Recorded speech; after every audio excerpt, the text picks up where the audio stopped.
Audio Jungle.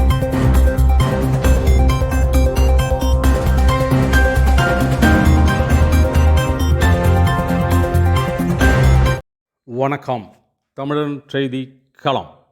சீர்காழியில் 108 வைணவ ஸ்தலங்களில் ஒன்றான திரு விக்கிரம நாராயண பெருமாள் கோயிலில் சொர்க்கவாசல் திறப்பு. திரளான பக்தர்கள் கலந்து கொண்டு சுவாமி தரிசனம் செய்தன. மயிலாடுதுறை மாவட்டம் சீர்காழியில் வைணவ திருத்தலங்களில் புகழ்பெற்ற தாடலான் பெருமாள் எனப்படும் திரு விக்கிரம நாராயண பெருமாள் கோயில் அமைந்துள்ளது. இக்கோயில் 108 வைணவ ஸ்தலங்களில் 28வது ஸ்தலமாக விளங்கி வருகிறது.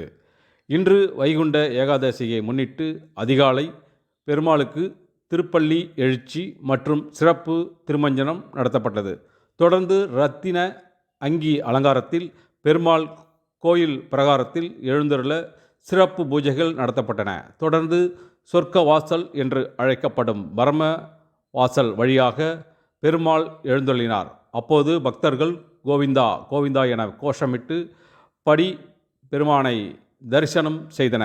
தொடர்ந்து பெருமாள் ஸ்ரீதேவி பூதேவி உடன் எழுந்தருளி 4 வீதிகளிலும் வலம் வந்து கோயிலை வந்தடைந்தார். சொர்க்கவாசல் திறப்பு நிகழ்ச்சியில் திரளான பக்தர்கள் கலந்து கொண்டு ஆண்டுக்கு ஒரு முறை மட்டுமே காண கிடைக்கும் பெருமாளின் வலது திருவடி சேவையை கண்டு தரிசனம் செய்தன. விழாவிற்கான ஏற்பாடுகளை கோயில் நிர்வாகிகள் பக்தர்கள் சிறப்பாக செய்திருந்தனர்.